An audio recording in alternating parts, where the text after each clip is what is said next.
El tercer soporte teórico que justifica esta tercera revolución es la propuesta de nosotros como energía o vacío cuántico. Señalemos que este capítulo que vamos a tratar someramente pudiera ser una tarea un poco difícil, ya que los resultados que justifican esta nueva consideración parten de la física cuántica, y nuestro desconocimiento de la física cuántica puede un tanto, por supuesto, ser un elemento negativo para comprender este aspecto con facilidad. Nosotros vamos a hacer en este sentido, el intento de presentar todo este enfoque, estas ideas en una forma intuitiva, y en otras, como dijimos en otros videos, todo esto está ampliamente justificado dentro de la historia de la física cuántica. De todas formas, vamos a dar los componentes esenciales. Veamos por qué podemos pensar que nosotros, aparte de tener corazón, tener riñón, cerebro, realmente esta nueva visión médica nos ve no estructurado de esa forma, sin olvidarnos de ella, por supuesto, sino nos ve como sujetos que somos verdadera energía en forma de vacío cuántico. Esta visión, que es intuitiva, nos van a perdonar las críticas que nos pueden hacer, pero recuerden que esto está dirigido no solamente a una clase media popular, sino también a una clase profesional que sus conocimientos no han estado vinculados total, a veces parcial, o a veces totalmente muy separada de los resultados de la física cuántica. Somos en esencia energía, pero la verdadera energía no vista solamente como todo lo que produce fuerza y trabajo. Cuando el mundo se hizo, para poder entender de dónde surge la energía, hay muchas teorías, por supuesto. El mundo actual de hoy no es el mundo de hace millones de años, y el universo de hoy no va a ser el universo de millones de años entrantes. ¿Cómo se origina el universo? Sabemos todos, eso sí, en sentido general, las teorías del Big Bang, etcétera, etcétera, y que estas se pueden ir modificando, pero se puede partir de un elemento muy clave. Al inicio se produce por diversos elementos que se establecen, aparece en el universo la primera manifestación de materia, que la representamos por bolitas amarillas y azules, protón y electrón, que es de nuestro conocimiento. Por otro conjunto de variables bien descritas, muy ampliamente ya tratadas para la cosmología, incluyendo los elementos de fuerza de gravitación que aparecieron posteriormente.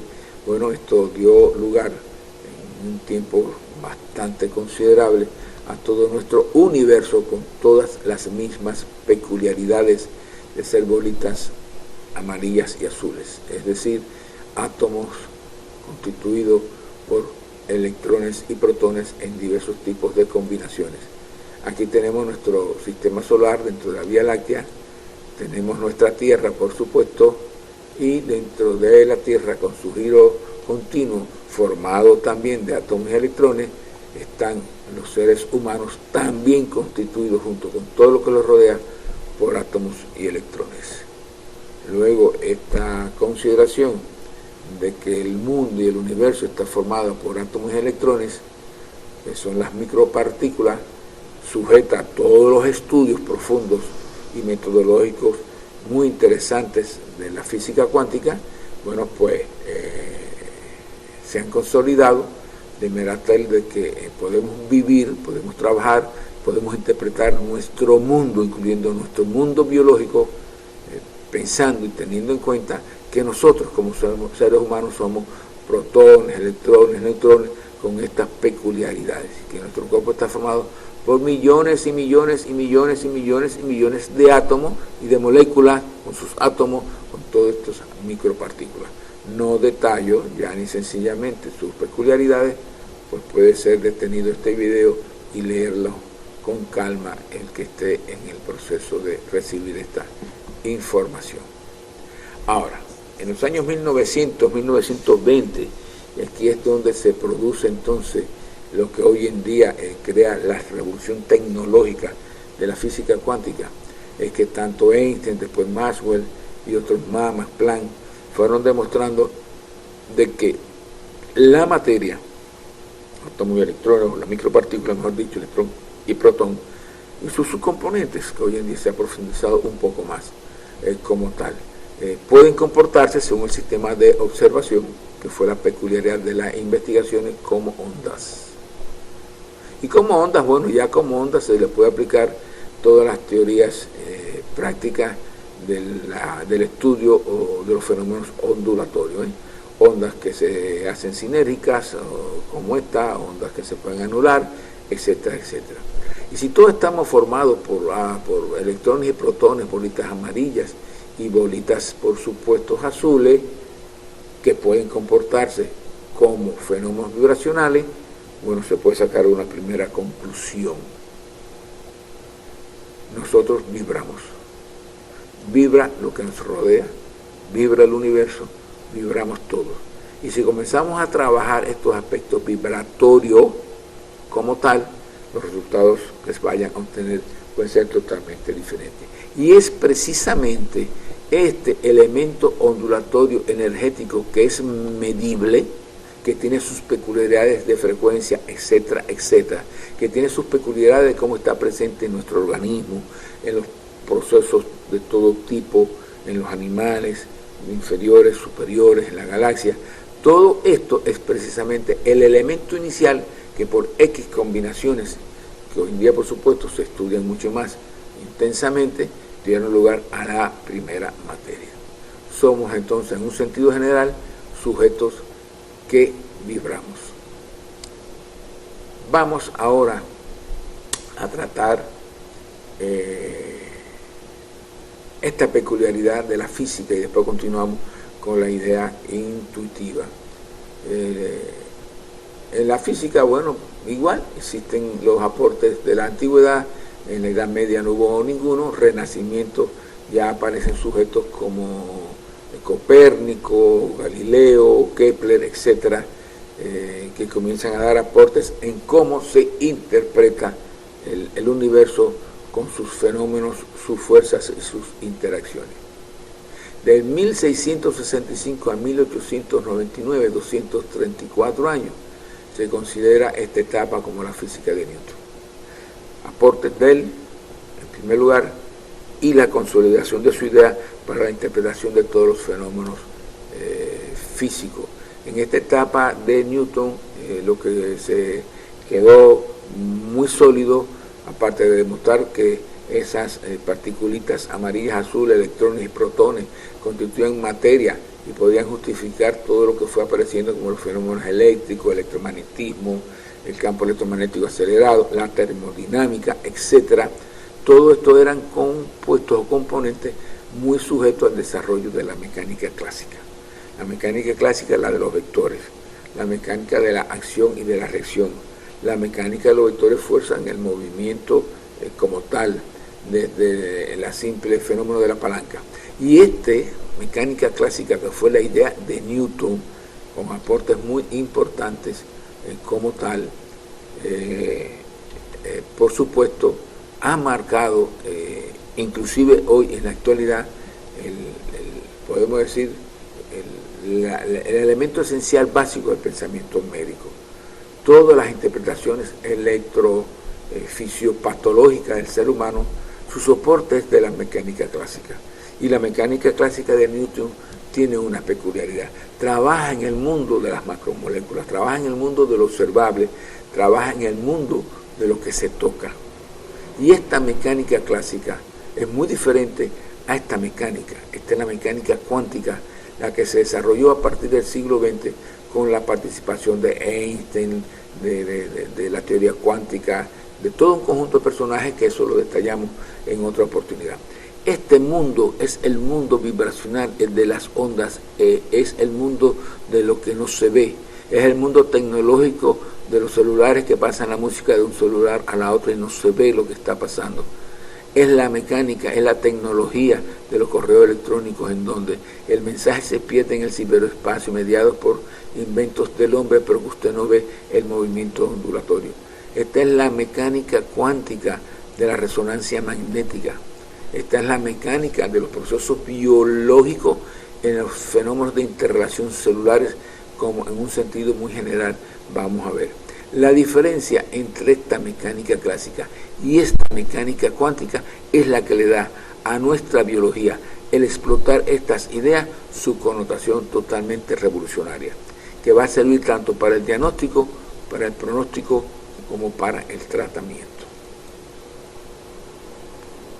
Algunos resultados que dieron lugar a la física moderna, bueno, pues John Dalton, con la primera definición del átomo moderno, que vivió en este periodo de tiempo, Avogadro propuso el concepto molécula, de un valor imprescindible para nuestra medicina, por supuesto, y otros elementos muy preparatorios para la física moderna.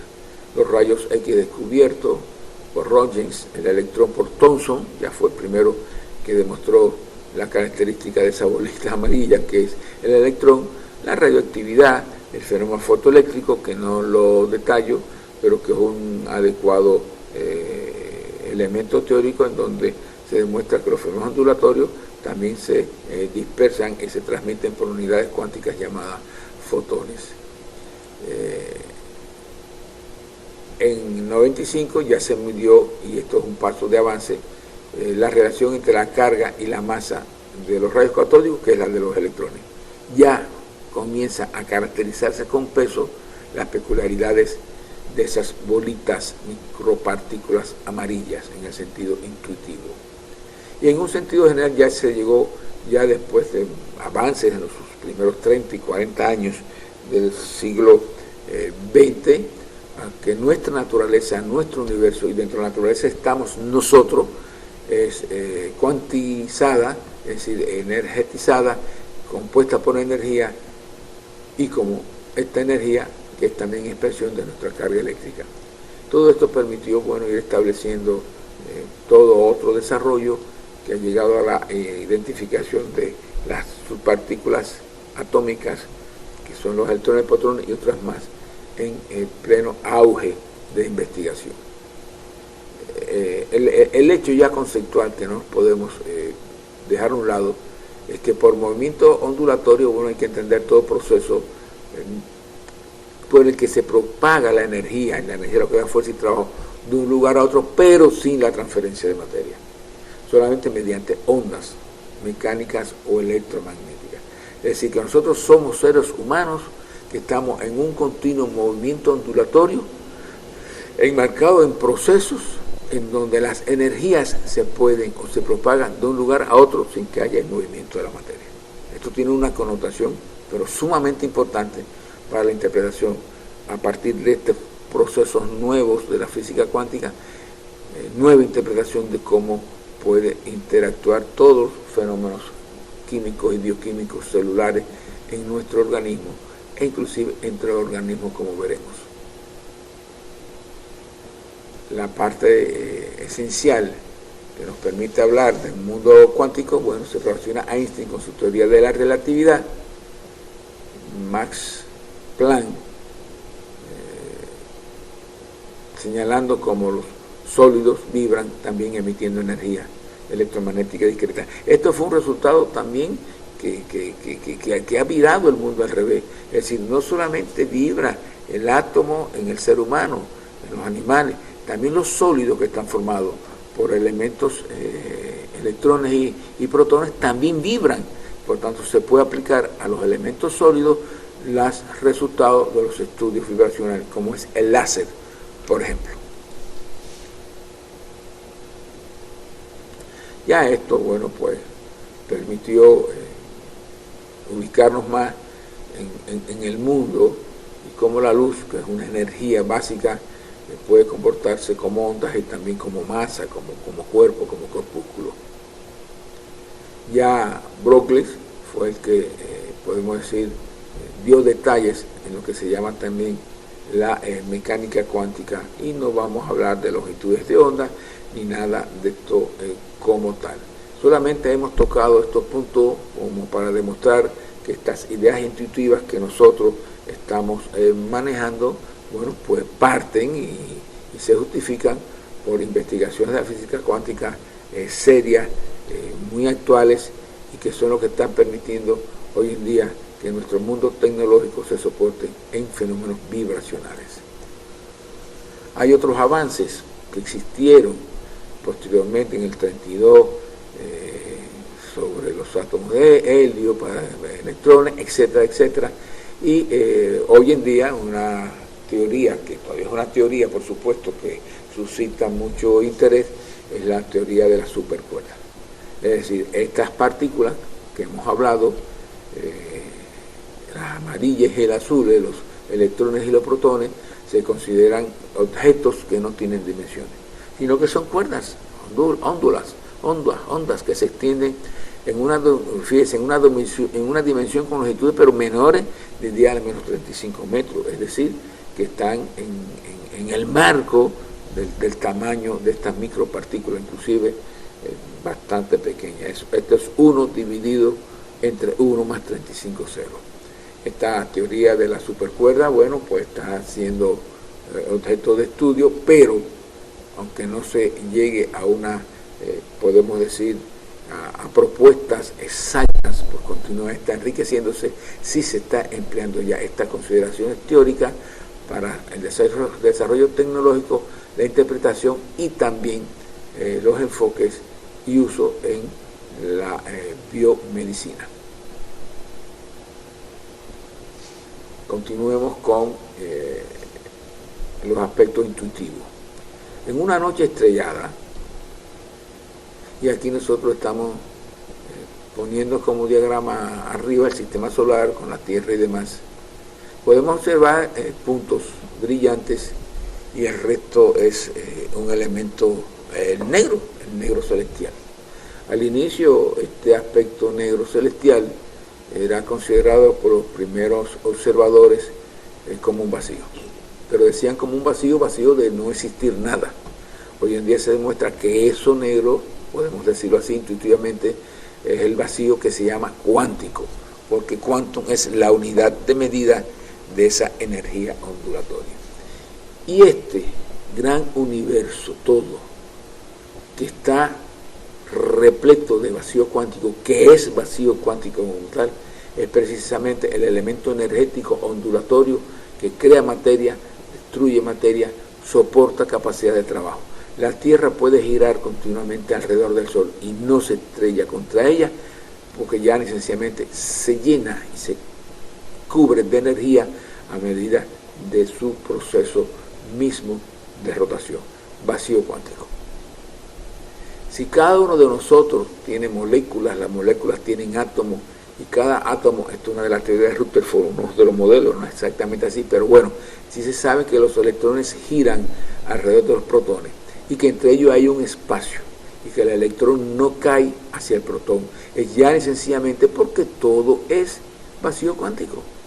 Si yo represento este vacío cuántico en una forma de este tipo, en negro, pudiéramos entender un elemento muy curioso dentro de la medicina, y aquí doy el detalle. Esto es un estudio geográfico del corazón con sus contracciones.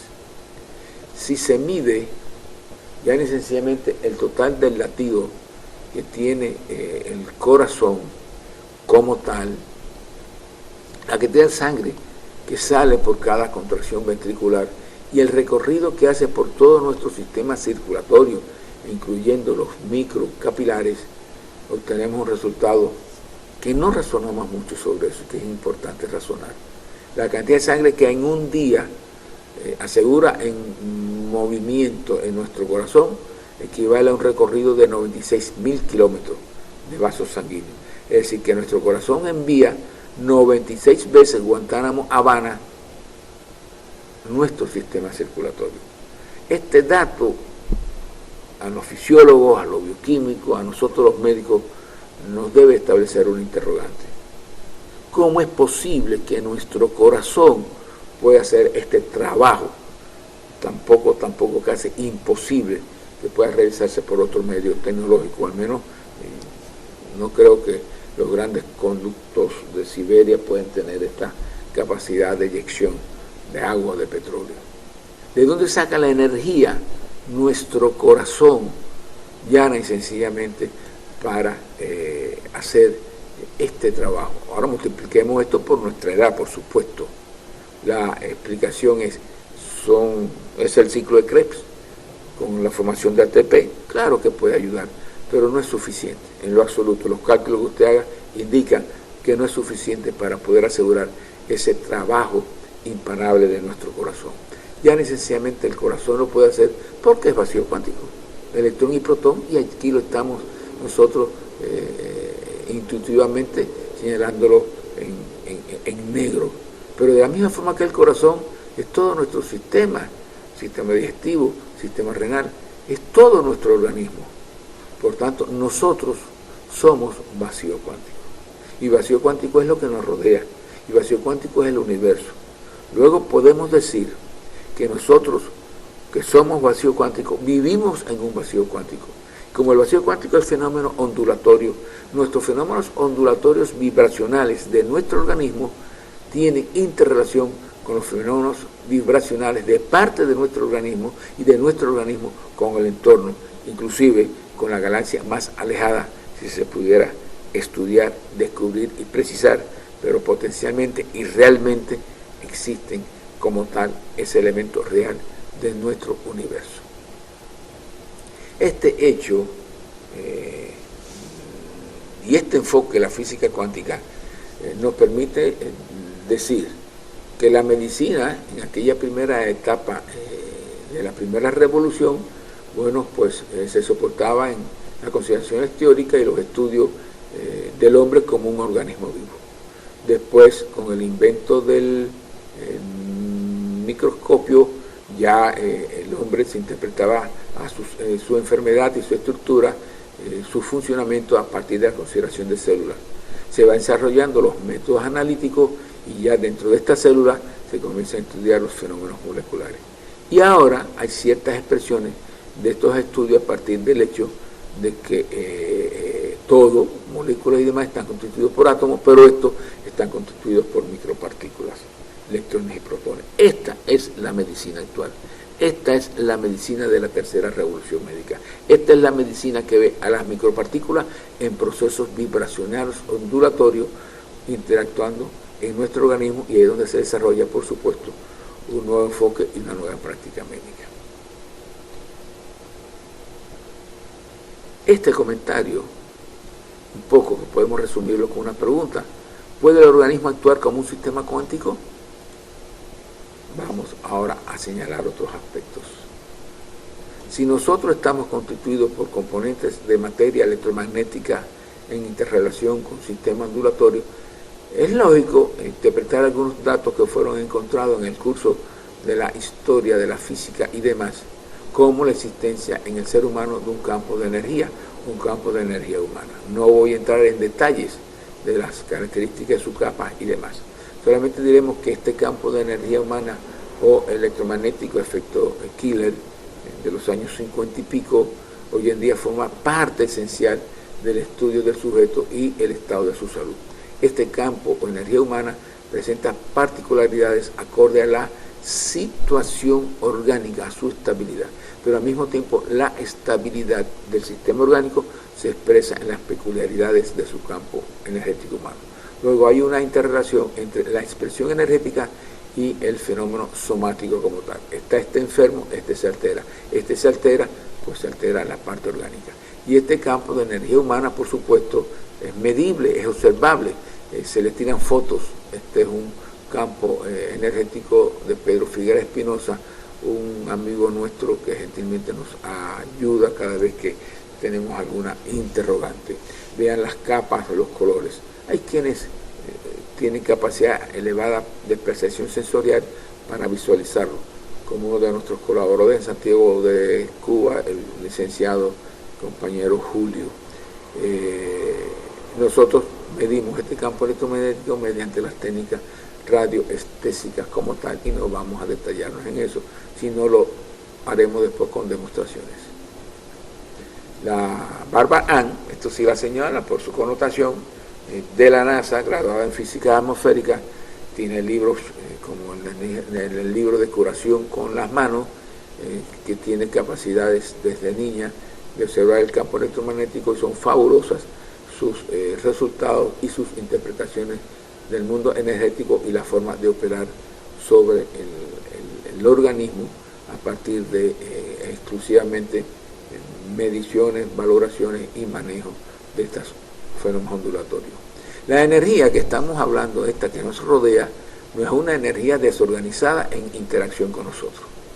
Tiene que tener un orden. No que usted esté en contacto con la energía del vacío cuántico como usted entra en contacto cuando se mete en una piscina con el agua. Se ha demostrado desde hace muchos años, y ya hoy en día se ha demostrado por la doctora del Río, mexicana, de que estos puntos que se llaman chakras, representados por diversos colores, porque los colores dependen de la frecuencia ondulatoria, es por donde penetra, se distribuye, se asegura toda la relación energética ondulatoria de nuestro medio ambiente con nuestro organismo. Estos chakras son medibles y nosotros los trabajamos, porque estos chakras, por supuesto, están vinculados a sistemas de nuestro organismo. El naranja con el sistema de procreación, el aspecto sexual, el mantenimiento de la especie, el amarillo con nuestras vísceras, hígado, riñones, el verde con el corazón, el azul fenómenos de garganta, emocionales, y el sistema fundamental, el chakra de interacción más amplia con todo lo que nos rodea. Esta descripción de los chakras, repito, tiene miles de años, desde la etapa de los sánscritos, pero ya hoy en día, mediante técnicas de radioactividad como esta que nosotros presentamos, son trabajos de la doctora del Río, se demuestra su existencia.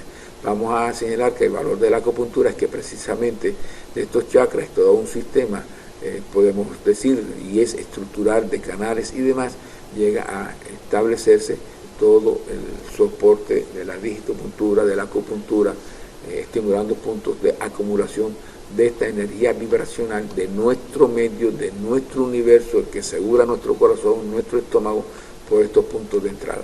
Si usted estudia al sujeto y no valora estos aspectos, está haciendo un estudio orgánico incompleto, y por tanto la obtención de resultados favorables para resolver enfermedades estará muy limitada. Esto es un problema muy interesante, pues nuestra medicina alopática como tal no ha incluido estas consideraciones en nuestro currículum de las universidades para preparar a los médicos con una nueva herramienta. Es por eso la importancia de conversatorios como este que estamos teniendo. La doctora del Río también dio otro gran aporte a estos problemas de carácter energético, porque bueno, la energía puede penetrar por los chakras, pero cómo esta energía se distribuye en nuestro sistema. Hay varios componentes. Uno de los componentes son la formación de micromoléculas ferrosas férricas, que tienen la capacidad de comportarse como pequeños imanes, y por tanto es una vía de distribución como tal de nuestra energía. Luego nuestra hemoglobina tiene también otra función, sería la función no solamente de trasladar oxígeno, sino asegurar este movimiento energético visible y medible en nuestro organismo. Pero el agua, lo que está entre los espacios intercelulares, sistema linfático, etcétera, asegura la energía, porque ella descubre de que existe lo que se llama en nuestro biosistema un cristal líquido que se llama clatrato, que es un elemento mesomórfico coloidal, y que es, bueno, con sus características como tal, decaedro, etcétera, de asegurar con sus características las energías y su traslado entre todo el espacio. Así que aquí vemos que se abre un nuevo concepto fisiológico, se abre un nuevo camino para el estudio de las alteraciones del organismo a un nivel totalmente observable, aunque su soporte es energético ondulatorio, de micropartículas. Hay varios retos de la física actual, y que juegan papel, por supuesto, en lo que nosotros vamos a tratar sobre las interpretaciones de las técnicas que empleamos para el diagnóstico y demás. El primer reto de esta física cuántica es el fenómeno que se llama coherencia. Aquí intuitivamente señalamos, por ejemplo, y mostramos 4 micropartículas. No es precisamente así, pero para poderlo entender. La coherencia es la conexión constante que se establece entre todas las micropartículas del universo, tanto en el espacio como en el tiempo. Diremos que el vacío cuántico no existe ni espacio y tiempo. Espacio y tiempo son 2 medidas establecidas por el hombre, pero bueno, es un medio para poder entender lo que estamos nosotros hablando. Por coherencia, en una forma también intuitiva, podemos representarla así. Esto es, por ejemplo, un átomo con su electrón girando en su órbita, tiene una posición, lo que se llama momento angular, tampoco vamos a entrar en detalle, y vamos a considerarla como una micropartícula A. Esta micropartícula A puede, por X factores que se estudian y se investigan hoy en la actualidad, entrar en lo que se llama en coherencia o constituir un sistema coordinado. De forma tal que en cuanto se establece esta coherencia, los cambios de esta partícula se reflejan en esta partícula como un estado complementario, es decir, con elementos invertidos. Entonces son ya investigaciones que la propuso Einstein y demás que se han llevado a la práctica. Esto tiene una importancia extraordinaria, porque esto nos permite suponer que en nuestro organismo una partícula de nuestro cerebro puede entrar en total coherencia complementaria con una partícula de nuestro dedo gordo, y quien sea nos puede explicar los fenómenos de reacciones que la velocidad del sistema nervioso no es suficiente para poder explicar. Ya este es un elemento que nos permite, a pesar de los detalles que pudieran ser necesarios todavía para entender los fenómenos de coherencia en una forma más sólida, sí suficiente como para teóricamente suponer, establecer alguna hipótesis que pueda ser demostrado con el trabajo práctico, entre ellos las respuestas a los tratamientos que se hacen o se dirigen. Esta coherencia tiene una peculiaridad. Entre una partícula A y B puede ser en cualquier punto del universo, de una galaxia a otra. Todo esto es entrar en el sistema de coherencia, repetimos, como tal. ¿Es la coherencia? Ahora viene esta pregunta también, un soporte de la biología molecular del hombre. Ya dimos algunas ideas, o lo comentamos. Bueno, vamos a ustedes a señalarles lo siguiente, porque es importante tener esto en cuenta. Toda célula en su núcleo asegura 100.000 reacciones químicas por segundo. Esto es una cifra importante. Sabemos todo lo que es una reacción química. Si yo multiplico 100.000 reacciones químicas por 1.000 billones de células o menos, que son las que existen, pero además si la multiplico en forma de probabilidades buscando las posibilidades que tenemos de interacción entre una reacción química y una célula, sería multiplicar 10.000 reacciones químicas por una menos 1.000 billones de células. Son cifras imposibles de poder entender. Son mecanismos de reacciones posibles de nuestro organismo. ¿Cómo puede esto justificarse? ¿Cómo puede entenderse esto?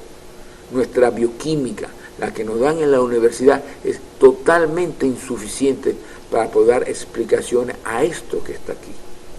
Esto que está aquí, que es un desconocimiento de nosotros actual y que se pretende explicar por mecanismos energéticos cuánticos, es un elemento que nos asegura, y perdone a nuestros colegas, pero que sirva, que esto es un buen mensaje. Este fenómeno que es desconocido no nos da derecho, no nos justifica decirle a ningún paciente su enfermedad es incurable, porque usted, por muy brillante que sea, no conoce esto, ni esto está en sus manos, ni esto está totalmente descrito para poder explicar si una enfermedad va hacia la derecha o va hacia la izquierda. Usted lo más que puede decir, mis conocimientos actuales no son suficientes para curarlo, pero según mi experiencia, su caso puede ser grave, su caso puede evolucionar de esta forma. Es la posición más justa y adecuada frente a esta realidad de nuestra medicina actual, frente a esta realidad de estos nuevos descubrimientos. Ya, lo comentamos, nuestra bioquímica no puede explicar los fenómenos de este tipo, imposible. Peter Dior del Instituto de Física Max Planck, y este es un resultado muy sólido como tal, por prestigiosas figuras.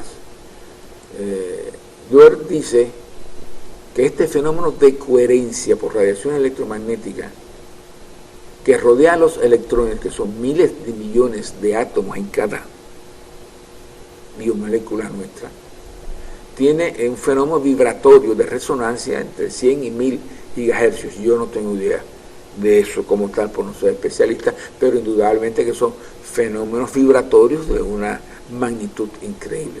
Y él dice que estos elementos de coherencia y estos elementos de resonancia pueden vincular a las biomoléculas. Es decir, pueden vincular una biomolécula mía, de mi nariz, con una biomolécula del intestino, que también puede vincular a las células e incluso a organismos completos, contiguos a distancia, es decir, entre un hombre y un hombre, entre un hombre y un animal, entre un hombre y una cucaracha, entre un hombre en La Habana o un hombre en Santiago de Cuba, un hombre en Guantánamo o un hombre en Miami.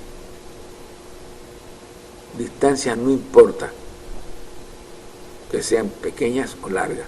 Y este resultado, esta interpretación como tal de este físico, es una visión de nuestro organismo ya no vista como corazón, ya no vista como intestino, sino visto como elementos de coherencia de micropartículas. Esto da, por supuesto, una dimensión diferente para tratar todos los problemas que a los cuales estamos dirigiendo nuestra atención desde el punto de vista como tal. Premio Nobel del 2001, estos tres, Cornell, Ketterle y Weizmann, perdónenme mi idioma, pero bueno, aquí están estos tres. Estos tres hicieron estudios, inclusive ya no con electrones y protones, sino con átomos de sodio y rubidio. Una investigación muy interesante, y se demuestra que estos átomos se comportan como ondas cuánticas no locales. Decir no local quiere decir que no están separadas, que son fenómenos instantáneos. No hay diferencia en el tiempo, no hay diferencia en el espacio, no hay diferencia en el recorrido como tal. Son fenómenos no locales. Esta fue su propuesta intuitiva. Somos elementos cuánticos, somos ondas, estamos relacionados mediante estos fenómenos cuánticos. Ondas macroscópicas. El segundo reto para la física actual, primero coherencia, el segundo reto para la física actual está dada por la realidad de un sistema energético como un sistema que acumula información, no una información precisamente de radio o televisión, sino como una información de todo el proceso de la dinámica del universo. Esta realidad que ha sido soportada fundamentalmente por Laszlo en su libro Universo Informado, y que lo desarrolla a partir de cientos y cientos y cientos de experiencias de todo tipo, se reconoce hoy en día como la propuesta del campo acásico.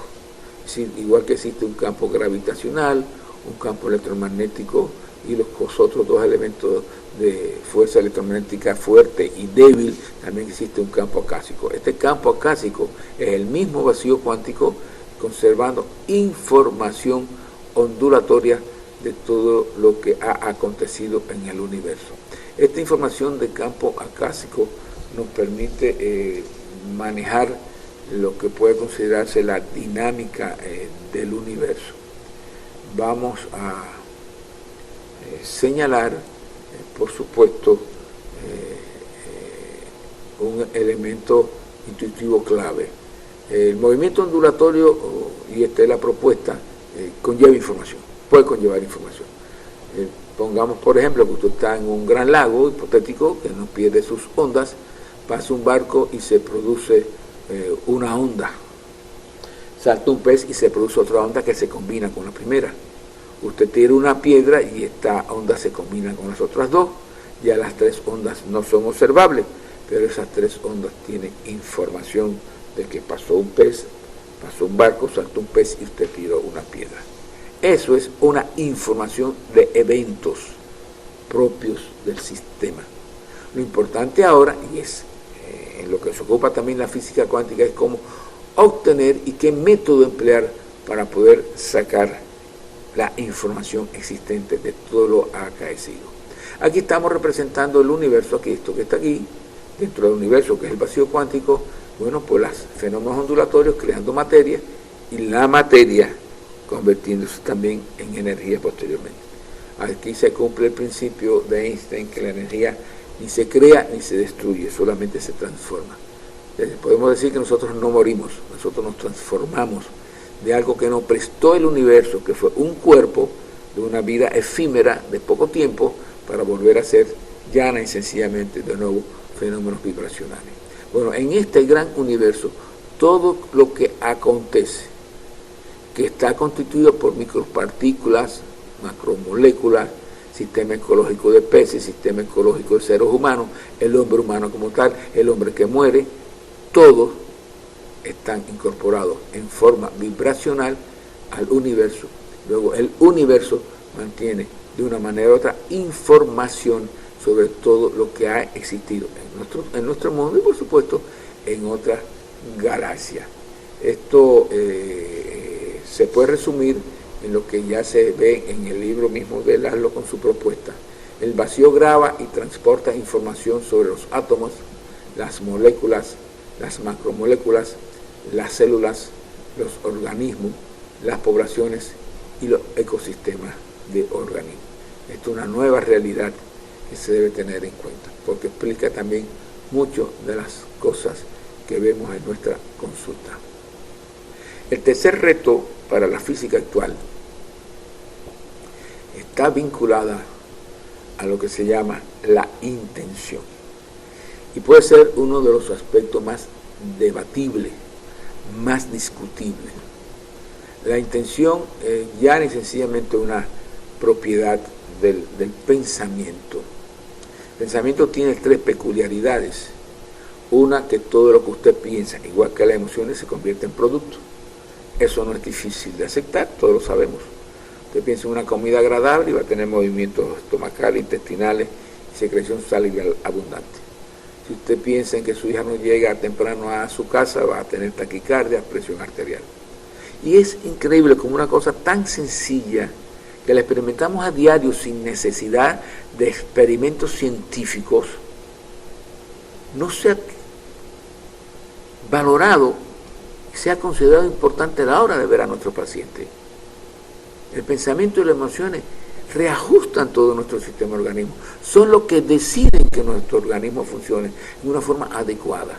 Si los pensamientos y emociones son positivas son agradables, las células nuestras van a producir los péptidos suficientes, agradables para un buen equilibrio orgánico. Y si los pensamientos son negativos y las emociones son negativas, los productos y los neuropéptidos tendrán peculiaridades que se asocian a la negatividad perjudiciales para nuestro organismo. Este hecho tan sencillo justifica ya de entrada decir que todo paciente es una verdadera matriz de emociones y pensamientos vinculados al organismo. El pensamiento tiene otra cosa, que es borracho, se va para la derecha, se va para la izquierda, piensa bien o piensa mal. El ser humano tiene que aprender y se le debe dar técnicas para que dominen el pensamiento y pongan sus pensamientos y sus emociones a su favor. Eso forma parte del tratamiento terapéutico que nosotros aplicamos. Pero la otra gran propiedad del pensamiento, por supuesto, es lo que llamamos intención. La intención resulta a veces, o a mí me resultó muy difícil poder llegar en un momento determinado a entenderla, pero además manejarla de forma práctica que pudiera ser demostrable. Hoy en día la intención se estudia como un fenómeno de una cuarta dimensión, un fenómeno en el tiempo, como tal. No tengo detalles para profundizar en ello en estos momentos. Pero lo que sí podemos seguir o deducir como propuesta intuitiva de que el pensamiento no es materia. El pensamiento, que yo sepa, nadie ha reportado cuánto pesa. ni cuánta carga eléctrica tiene. Quién sabe, se estudian procesos cerebrales de cómo se pueden originar los pensamientos entre las estructuras cerebrales, pero es que el pensamiento y la emoción va mucho más allá de un sustrato cerebral. Esto es una realidad. Bueno, la intención es llana y sencillamente el componente vibracional puro, ondulatorio, que tenemos como propiedad todos los seres humanos. Todos los seres humanos tenemos intención. Detrás de nuestras palabras puede haber un movimiento vibracional, intencional, que es controlable y por lo general no es controlable por parte nuestra.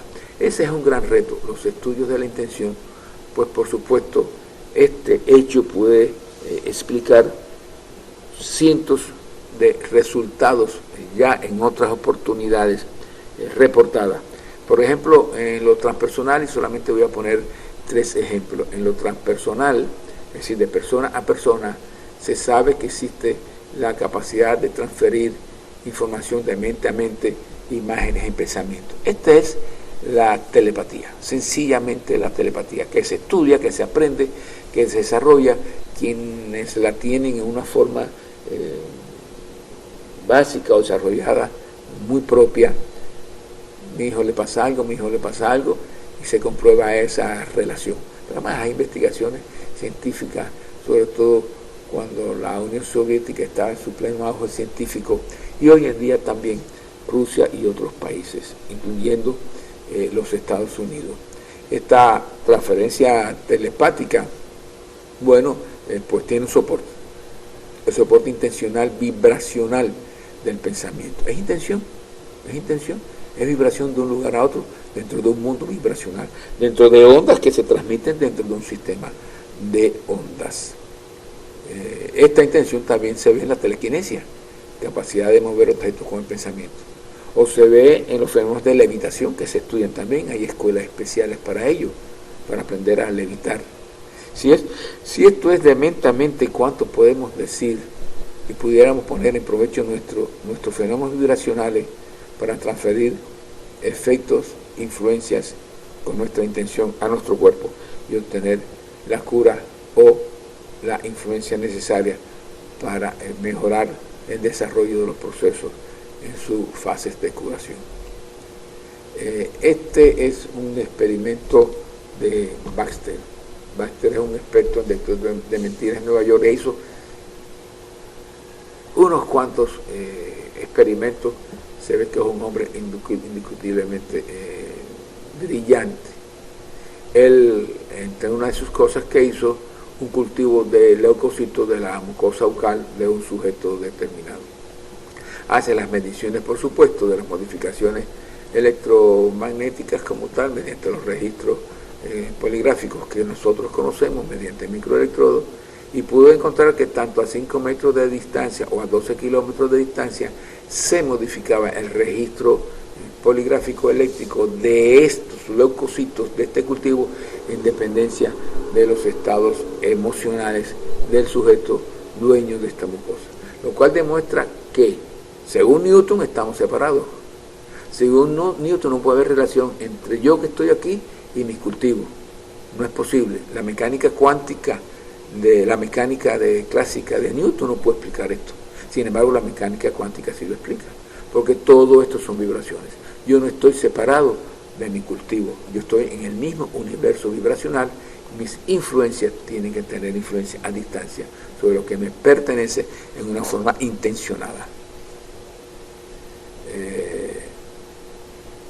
Este Baxter hizo otro experimento. Baxter quiso comprobar si sus plantas de su oficina pueden estar vinculadas o no. Por supuesto que esto es una imagen no de Baxter, esto es algo que he puesto desde el punto de vista pedagógico. Le puso los electrodos de los detectores de mentiras y se encontró fascinado cuando, o estando en Nueva York en su propia oficina, o en Chicago, bastante distante, las maticas presentaban modificaciones electrofisiológicas según sus estados anímicos, positivo o negativo, triste o feliz. Así eran las formas diferentes. Y se hizo la gran primera pregunta: mis maticas están vinculadas y reconocen mis emociones. Esto no es difícil de entender, esto se ve en la vida diaria. Todo el que cultiva plantas sabe que hay que hablarle. Además, hay todo un conjunto de investigaciones en los países, sobre todo desérticos, en donde se influye en el embrión de los diversos cultivos con técnicas de música, con técnicas emocionales, para seguir un desarrollo vertiginoso en cuanto se pasan a tierra cultivable. Nosotros formamos un mismo mundo. Y durante el día, el señor Baxter de seguro establece intercambio vibracional, emocional, informativo entre él y sus plantas. Al tenemos que él, estando a distancia, por estar en el mismo lugar, sus cambios vibracionales, emocionales, es igualito como si estuviera al lado de la planta. Y existe una correlación importante. Esto puede explicar una cosa que nosotros estamos haciendo desde que manejamos la intención, que es quitar gusanos de animales, reses o caballos a distancia, que es una práctica muy antigua, muy vieja, pero que ahora en una forma muy general pudiera tener cierta interpretación o justificación elemental a partir de esta nueva visión del universo y su continua información acásica y fenómenos de coherencia.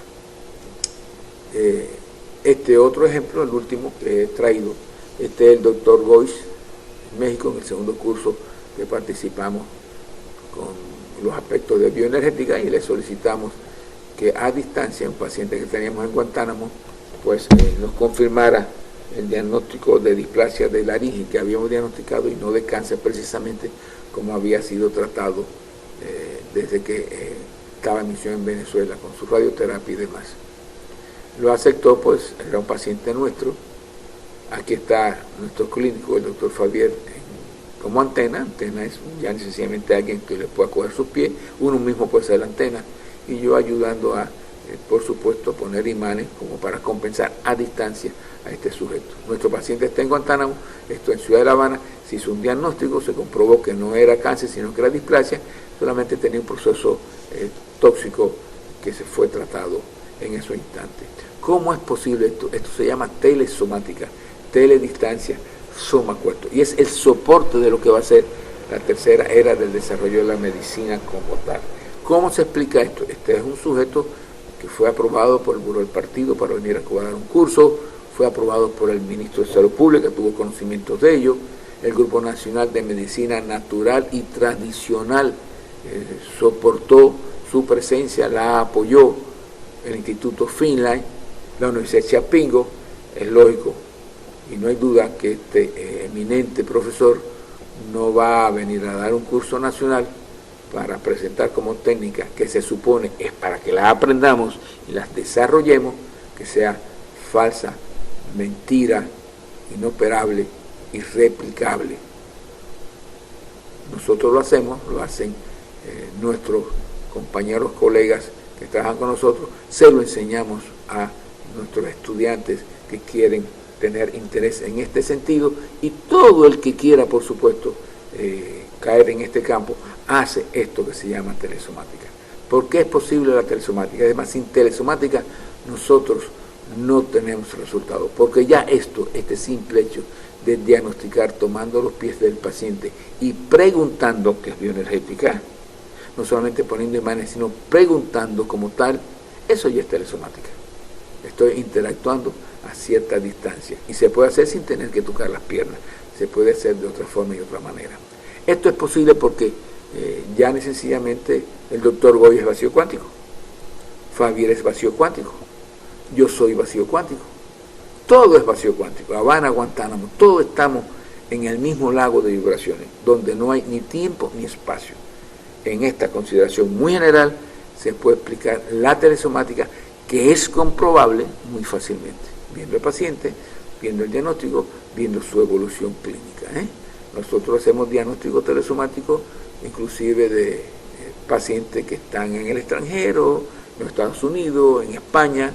Tenemos en estos momentos 4 pacientes manejados que se encuentran en China, y el diagnóstico es muy preciso. El tratamiento puede ser ya un poquito no totalmente satisfactorio, porque muchos de estos pacientes requieren ser tratados desde el punto de vista de la conciencia, como veremos.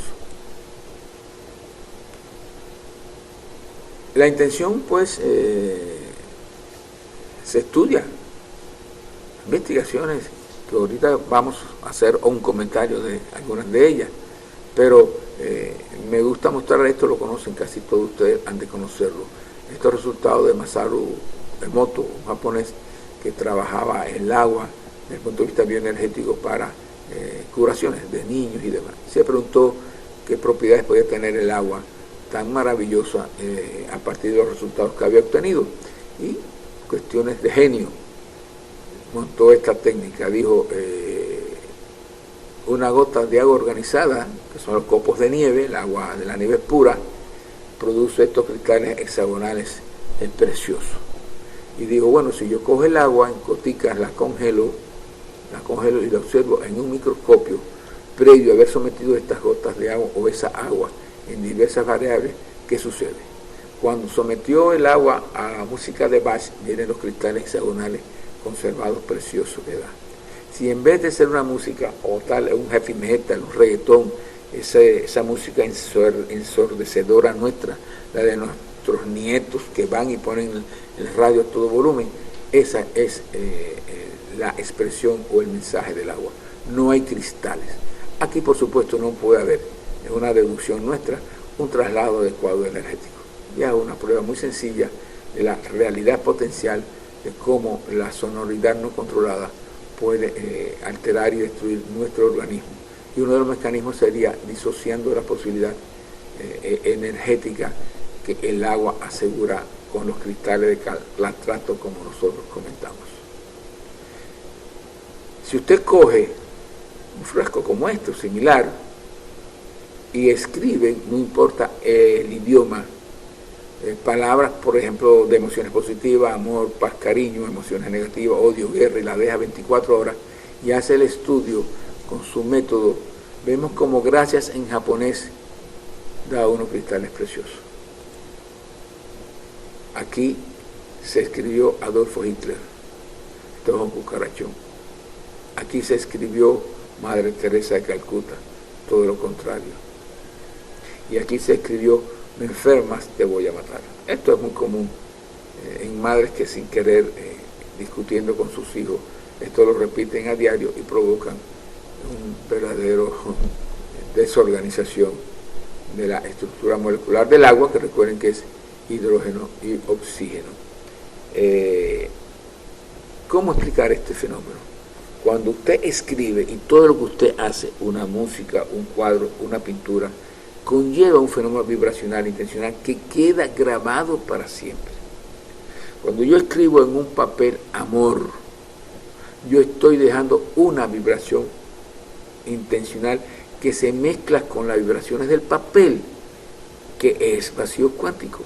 Cuando yo lo coloco en la botella, esas vibraciones que están interrelacionadas con mi intención, el papel, vibran también con el cristal y vibran con el agua, porque es un continuo único. No hay diferencia entre mi papel, la pared del cristal y el agua. Y por tanto, estas vibraciones ya y sencillamente pueden dar diversas combinaciones de interrelación entre el hidrógeno y el oxígeno, sobre todo los hidrógenos, que son los puntos de referencia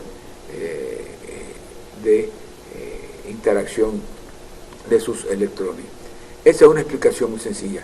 Esto que está aquí, que para muchos pueden pensarse que es ciencia ficción o que es una brujería, es una cadena de voluntarios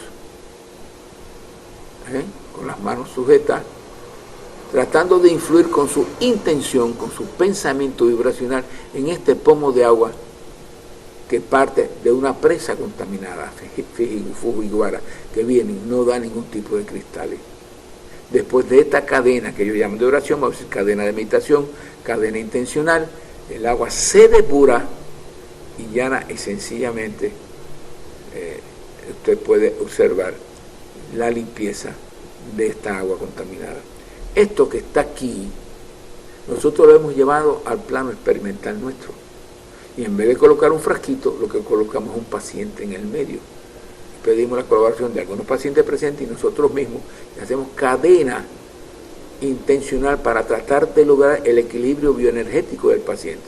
A nosotros nos resulta muy fácil, excesivamente fácil comprobar de una forma u otra si ese proceso intencional dio resultado sobre el organismo vivo de nuestro paciente, aunque no exista todavía una explicación detallada de cómo se produce.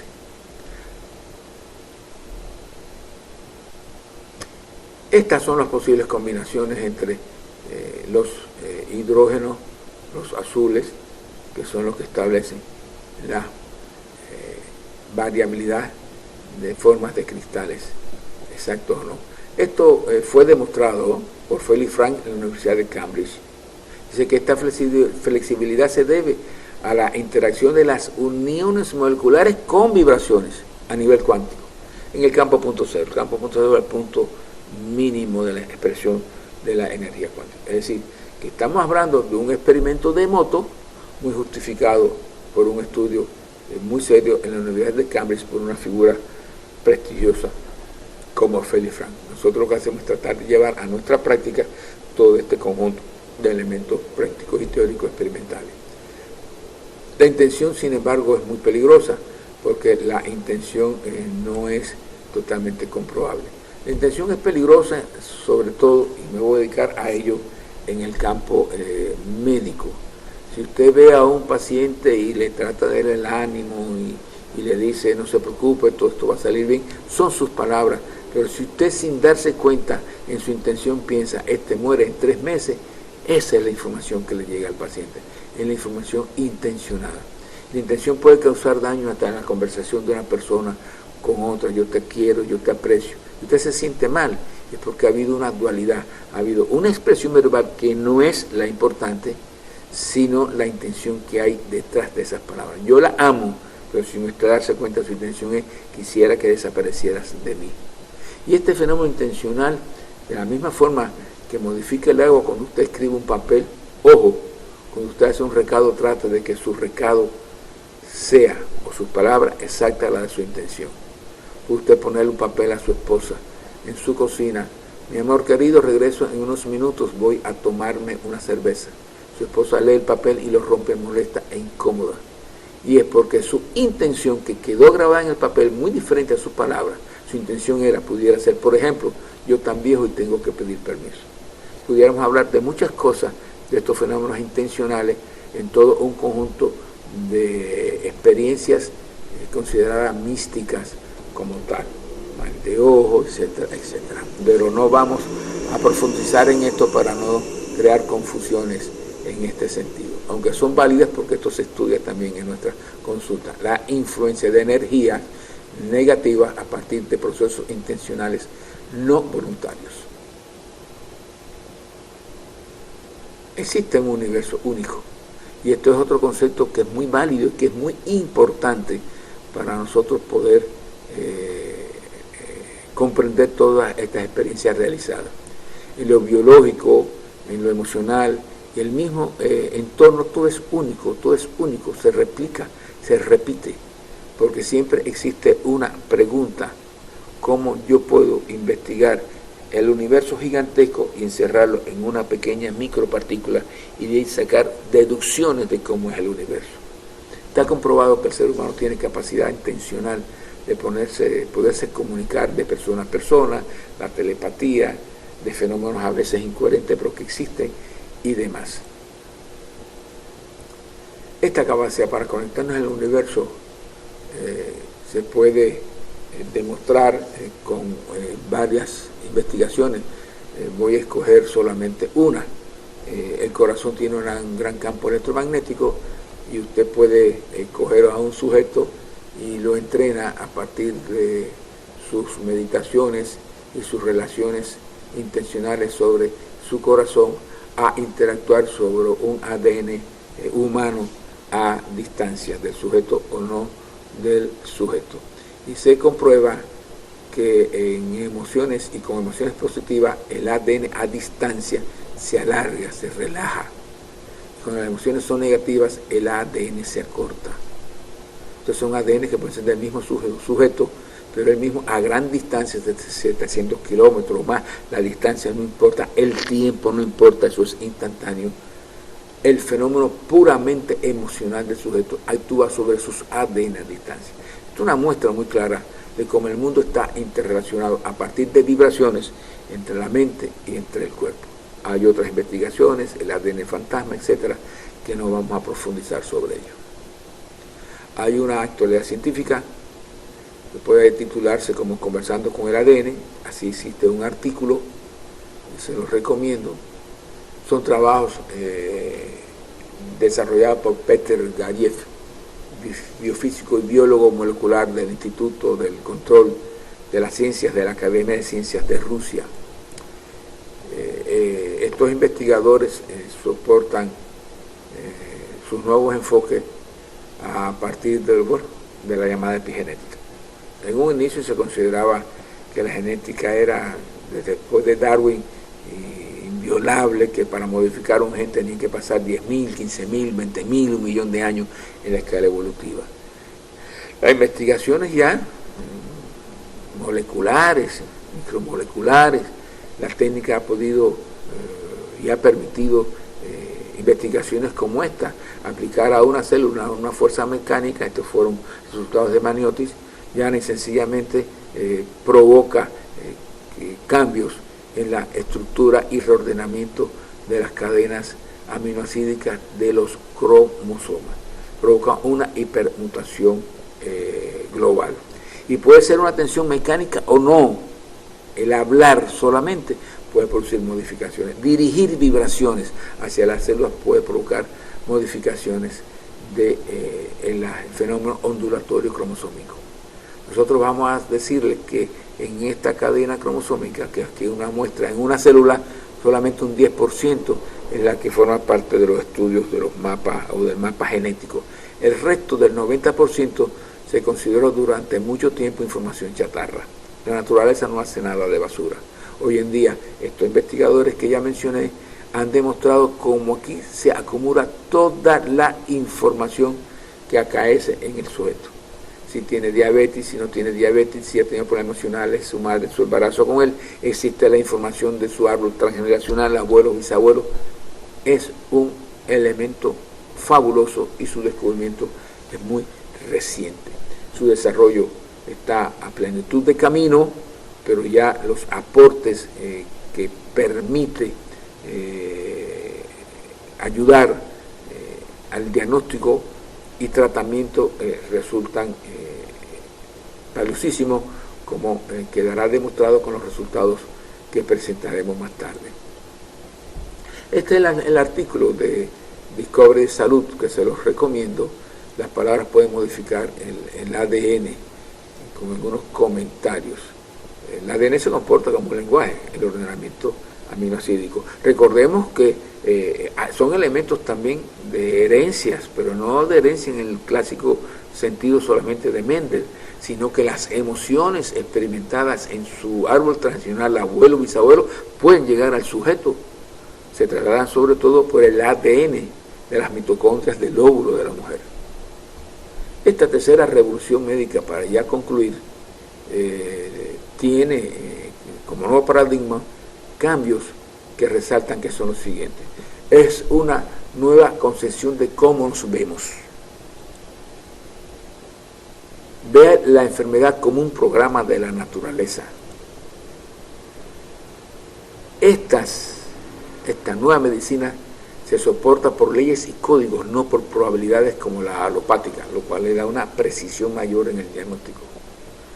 Esta nueva revolución médica tiene diagnóstico y tratamientos bioenergéticos soportados por los resultados fundamentales de la física cuántica. Trabaja y está trabajando en la que es la segunda etapa médica actual, que es la psicosomática o mente-cuerpo, de forma incipiente. Todavía nuestra medicina alopática no ha cubierto realmente las exigencias que un aspecto de estudio y de tratamiento mente-cuerpo realmente se requiere.